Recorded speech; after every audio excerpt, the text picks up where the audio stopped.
Welcome to the Research at City podcast. I'm Lucy Baldwin, Global Head of Research at City.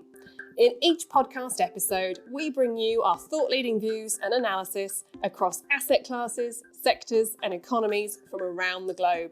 Now, let me hand you over to our host today. My name is Rob Rowe. I am the U.S. Regional Director of Research at Citi. With us on the podcast is Jon Tower. He's our U.S. restaurant analyst here at Citi. Jon, thanks for being on the podcast with us today. Yeah, Rob, thanks for having me. I appreciate it and look forward to our conversation. Fantastic. And this is, of course, a fun topic. It's restaurants. And I know everybody who listens probably loves to eat or go out to eat. We've seen a lot, when I think about what we've gone through in the pandemic and how the restaurant industry has transformed itself or changed, we've gone through a lot, and now we're in the post-pandemic phase.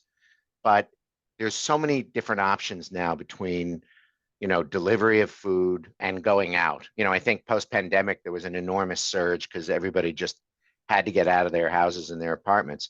But in the context of all that, what's the state of the U.S. restaurant consumer today? What are the highs versus low income demand, and how's that shifted over the past year? And where do you see pockets of strength and weakness?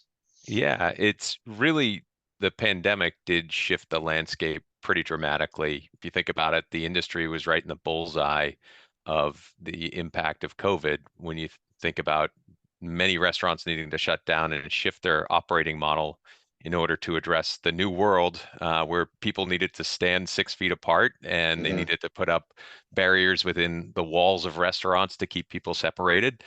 But then they also had to fulfill this new state of demand in that new channel of away from home, specifically delivery, to fulfill consumers' appetite, frankly, for not being around others during that period. And it's really then evolved from that point in time to how can we clean up the operating models for addressing this new world with the menu, where consumers want to go with health and wellness, where they want to go indulgent, special occasions, et cetera. So a lot of change since that point. And frankly, the consumer itself from that point in time to now has really undergone quite a bit of shift. If you think about coming right out of the pandemic, many consumers, particularly in the lower income cohorts, received stimulus benefits from the government. There was a fairly significant uptick in wage rates during that period. And so you saw a really strong window of demand from lower income consumers that translated into very healthy demand within the restaurant industry. Traffic was up, particularly in the fast food space for some time. And then obviously higher income consumers navigated that period relatively well as well because of appreciation in asset prices, whether that was their home price or the stock market doing quite well. And frankly, jobs didn't necessarily disappear there either. So you had a fairly large wall of discretionary spending that frankly trickled into the restaurant industry. And that meant the years coming out of COVID, 22, 23, were quite robust for the industry, and the consumer was feeling pretty darn good. It wasn't until late 2023, really that August timeframe, when cracks started to form, a bifurcation, I would say, in the marketplace between the high versus low income consumer. And specifically, we started seeing limited service operators speak to slightly softer demand. And that's really carried forward through late 23 into much of 2024. And it's been amplified across media outlets where, lower income consumers have really cut back quite a bit, shifted their spend away from the restaurant channel and towards more food at home. So the grocery locations rather than the restaurant space. In terms of, pockets of strength and weakness, flip side of that, higher income occasions and consumers have generally been pretty resilient. There's been some signs lately within recent months, particularly within fine dining concepts. There's been a little bit of a pullback. It's almost effectively following the trajectory of the economy and some of the macro indicators that we're looking at. That cohort itself, the higher income group, is beginning to peel back a little bit. So if I was to kind of give a grade, let's say A through F, in terms of the health of the U.S. restaurant consumer, I'd put it probably in that C bucket, with lower income more in that D, and the higher income probably in that B bucket. So we're not in the greatest spot right now. We Mhm. could be healthier. And is that, do you think, very, very much correlated with, I mean, obviously, the Fed is going to embark upon an easing cycle. The labor market is softened up. Inflation, and I want to ask you about inflation too, because, inflation has come down a little bit. I don't know if it has in this particular industry or not, but one, is this kind of correlated with what we're seeing in the economy in general? And also, how has inflation impacted, restaurant demand? Yeah, very much tracking with the broader economy, Mhm. where certainly the higher level jobs data seems to be slowing. Um, GDP seems to be slowing modestly, and we seem to be following suit. We keep track of our on a regular basis.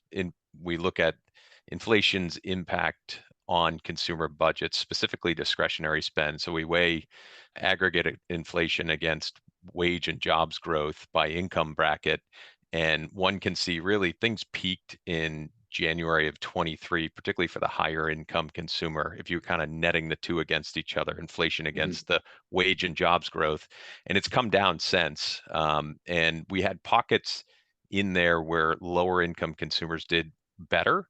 But now we're at the point here where consumers under, say, $50,000 in household income are really beginning to see that impact of inflation weigh on their overall discretionary spend.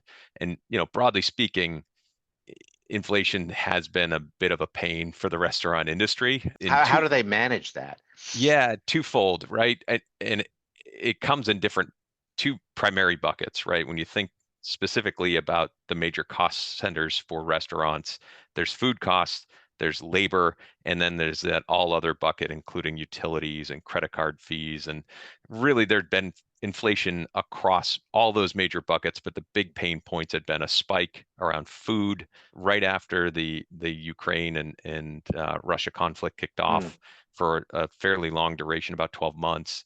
And then subsequent, or during that period and even beyond that period, labor rates really took off, wage inflation took off. And when you think about the different buckets that restaurants can control, the food inflation is going to be what it is. They can't go out and necessarily change the supply chain or grow, more cows or chickens per se. Mhm. But what they can do at the restaurant level is try and manage wage rates or labor hours specifically. Most of them will have to, or all of them will ultimately need to adhere to any sort of local government legislation. So, for example, this past year, actually April of 2024, California passed AB 1228, which specifically targeted the fast food industry in California and wage rates there. They kicked the average starting wage rate to $20 an hour in that market. So that, and that was roughly $15.50 per hour previously in California. But that's an example of wage rates explicitly moving much higher for the industry. And, what operators need to do in that circumstance, or often do, is take more pricing and pass it along to the consumer. Not Mhm. always the greatest way of managing the business, but frankly, when the whole industry is doing it and they have the excuse of wage rate inflation in particular driving that, so something structural rather than something temporary like commodity prices, they will take prices higher. Now, if you're a consumer, how do you manage this, right? They look at grocery prices and they look at restaurant prices. And when you compare the two, there was a window really in 2022, 2023, when grocery inflation was really outpacing restaurant inflation. Mm. And that gave the industry a nice opportunity to take some pricing. Mhm. They did. Unfortunately, it seems like they might have gotten a bit over their skis.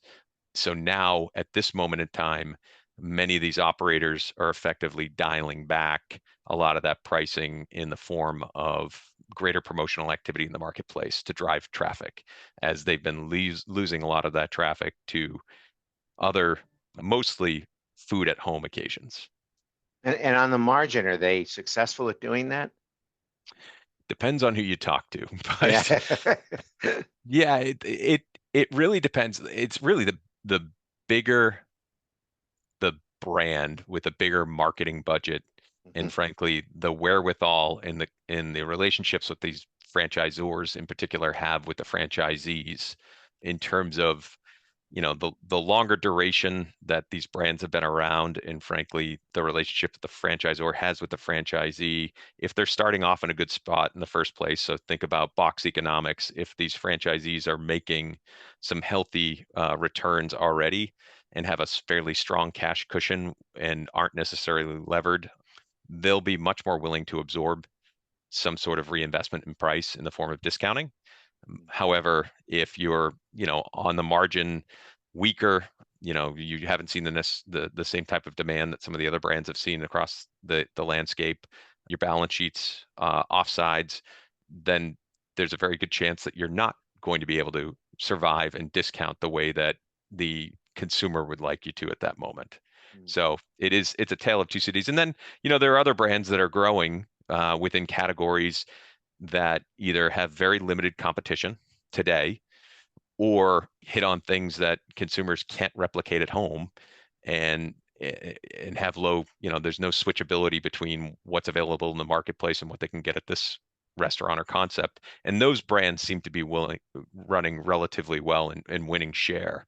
The others who seem to be doing quite well in this backdrop are the ones that really didn't take much pricing. They avoided taking a significant amount of price or have underpriced inflation by 600 to 800 basis points over the past 3 years, and that's translated into market share wins.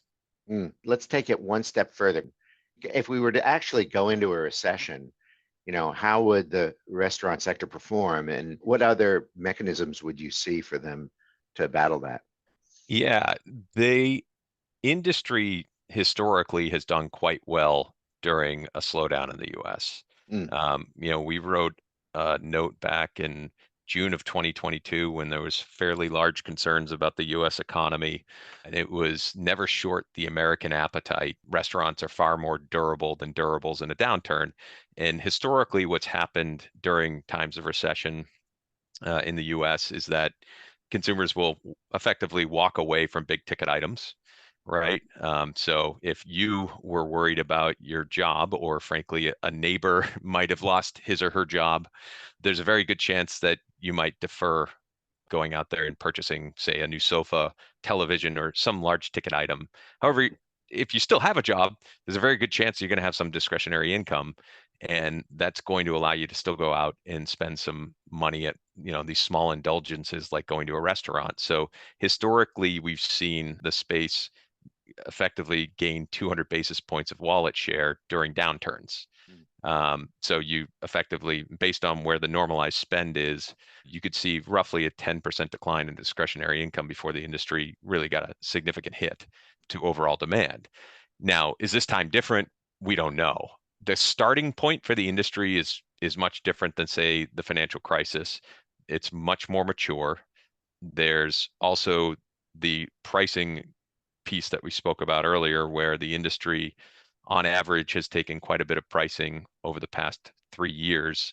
And they're unfortunately, when you compare it to food at home, they're much more expensive these days. So mhm. there's potential where if we do run into a slowdown, this time might look a little bit different with that wallet share shift. And on top of it, has there been over the past several years, perhaps some deferment in spend on durables because of the pull forward of the pandemic, during the COVID window when Right. so many people were buying gym equipment or sofas or you name it for their new homes or their existing homes. Does that pick up back again as interest rates tick lower, and that comes at the expense of restaurant spending? There's so many different variables at play. It's fun to watch, but if history repeats, the category will do quite well. I Mm. just don't know if it'll fully repeat. It might rhyme a little bit. As they say. Um, Jon, maybe we switch over to a little bit on consumer behavior and maybe how that's shifting, or what's the longer term trend for food away from home and the forces at play there? Has Yeah, this shifted in recent years? Yeah, it's interesting. It seems as if when you look at restaurants spending food at home versus food away from home, Hmm. there was really starting in the 1950s fairly significant share gains for the category up until really the financial crisis in 2007. Since that point in time, it's improved. So we've gone from 20% of share, or just over 20% of share in 59, to over 40% in 2007. Now we're settling out in recent years, topped out at about 45%. And now it's really flatlined. So the question is, are we at this new baseline from here, or will it continue to move higher going forward? I'm of the belief that consumers are going to continue to pay for convenience. And that means, or better said, Yeah. buy time.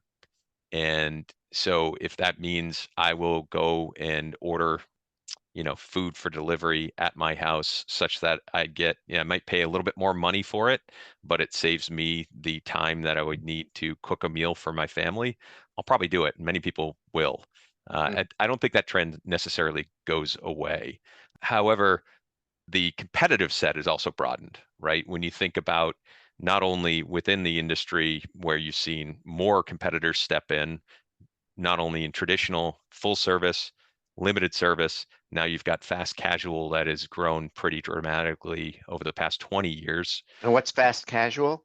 So those are restaurants that really kind of premiumize the food a little bit, but it's still Hmm. counter service. Oftentimes they don't have drive-throughs, and price points are slightly a little bit higher. Think about, Hmm. bowls, salads, and, Right. and such.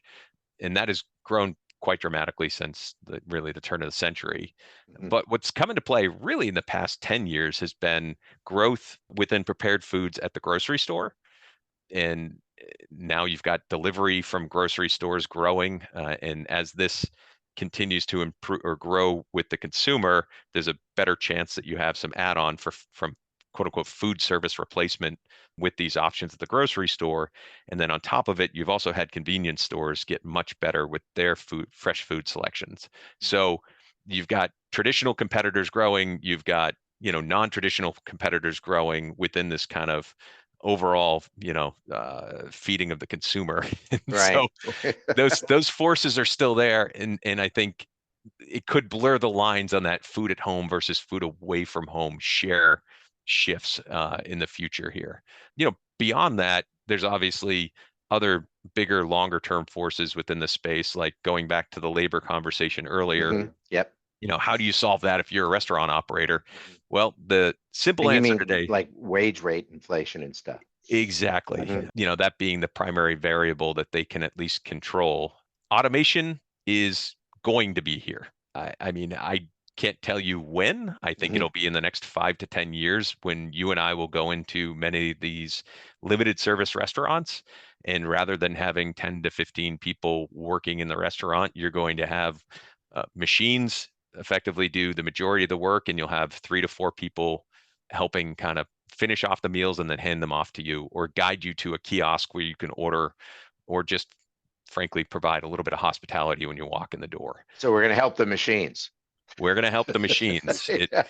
And that's going to help profitability for these restaurants, right? Right. And hopefully it means that, this is my optimistic side, that restaurant pricing won't get out of hand going Hmm. forward, right? If you're allowed to, weave in this automation, pull out a bunch of labor and labor hours, then perhaps restaurant prices won't inflate at the rate that they have been in the past 10 years.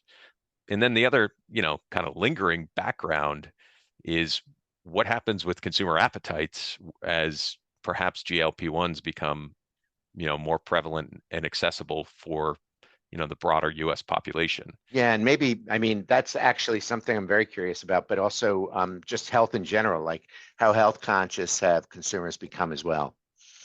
That's a good question. I don't have a firm answer for it. Hmm. We've seen a handful of brands come out there, gone from really relatively small regional brands to now national brands, but still very early days. And their products are certainly more health and wellness focused. if we're talking salads, we're talking bowls, lower calorie, lower fat content. I guess gluten-free is Yeah, something that's new. exactly. Yeah. A lot of those options on the menu that you couldn't traditionally find at most fast food restaurants. Hmm. So those are growing. It's still, I would argue, early days for at least from a chain perspective for those brands, but we're seeing evidence that that is continuing to grow. The health and wellness, so that piece is happening, and then GLP-1 expansion that could curb appetites too. We're I think still very early days. We've done some survey work here with the rest of the consumer team to try and see what it could mean for demand. And certainly in the consumers that we've spoken to who have taken the drugs, they have cut back consumption at restaurants, and specifically within the food categories, they upped their intake of protein and cut back their intakes of carbohydrates. And when you look across the landscape, many of these restaurant concepts skew carb heavy, protein light. So Right. menus might need to evolve to address this in the future. And frankly, if it does become a greater force within the industry, I think you're going to see greater consolidation within the space. Weaker operators, subscale operators are likely going to have to figure out what they're going to do either on their menu or with their asset base, because consumers are likely going to continue to move away from that, away from the indulgent meals and towards kind of these healthier options out there that are available. So, John, when you did your study, I mean, did you see some effect from GLPs? Could you identify it yet? Because I mean, it's been proliferating for a bit now, in terms of use on the GLP ones. But have you seen some element of that or some evidence? So the survey work suggested that these users definitely cut back on frequency. So whether it was weekday use and to actual restaurant visits, the categories that seemed to do relatively well were anything within that beverage space. So mostly caffeine, mostly coffee related. And then the limited service space definitely got a hit based upon what they offer on their menu. Full service, though, not as bad. And if you think about the use case for a full service occasion, oftentimes it's for a special event, right? It Right. could be date night. It could be, celebrating grads, dads, moms, birthdays, you name it. So Hmm. those seem to hold in relatively well, at least per the survey. Broadly speaking, zooming out and talking to operators, they're not seeing it yet. At least they're not speaking to it yet. So I think it's still way too early in terms of the penetration. And it looks, based on how we wrote a note today about Ozempic Town, USA, which is Bowling Green, Kentucky. And that, Really? yeah, only about 4% of that, well, not only, but about 4% of that population can be identified as having prescriptions to one of the GLP-1 drugs. Hmm. And so we did some work to try and identify how restaurant demand as looking at footfall in that market has trended over the past 2 years. And, it's hard to tease out direct, causation from this, but you can see that over that time period, restaurant demand in that market, as measured by the 20 brands that we looked at, had fallen by or lagged the national average by about 120 basis points. So Hmm. was that the reason? Were there other factors at play? Hard to know, but that certainly opens the door to more questions for the operators in terms of what they're going to do in the future to drive demand if this does become a bigger force within the industry. And John, we're going to close out here, but I thought maybe in summary, how would you say the prognosis for the overall restaurant industry is looking over the next 6 months to 12, six to 12 months? I know that, there's a lot of it dependent on recession versus a soft landing, but in general, how do you think it's going to play out? I think it's going to be very much haves and have-nots. Those who cater to the lower income consumer and aggressively in front of them with deals and value messaging will continue to win share. Those that are in categories of one will continue to win share. And frankly, I think those that are occasion based will do relatively fine. Everybody else, it's going to be a fairly tough knife fight. Wow. Well, on that note, John, thanks for participating on our podcast. I hope everyone enjoyed it, and we'll see you soon. Thank you Thanks, very Rob. much. Thanks for joining today's episode of Research at City. We at City Research provide the highest quality products, services and content covering all major asset classes and economies around the world. If you enjoyed this podcast, you can follow us for regular episodes. And feel free to share, like, leave a comment, and subscribe. See you next time. This podcast contains thematic content and is not intended to be investment research, nor does it constitute financial, economic, legal, tax, or accounting advice. This podcast is provided for information purposes only and does not constitute an offer or solicitation to purchase or sell any financial instruments. The contents of this podcast are not based on your individual circumstances and should not be relied upon as an assessment of suitability for you of a particular product, security, or transaction. The information in this podcast is based on generally available information and, although obtained from sources believed by Citi to be reliable, its accuracy and completeness are not guaranteed. Past performance is not a guarantee or indication of future results. This podcast may not be copied or distributed in whole or in part without the express written consent of Citi. Copyright 2024 Citigroup Global Markets Inc., member SIPC, all rights reserved. Citi and Citi and Arc Design are trademarks and service marks of Citigroup Inc. or its affiliates and are used and registered throughout the world.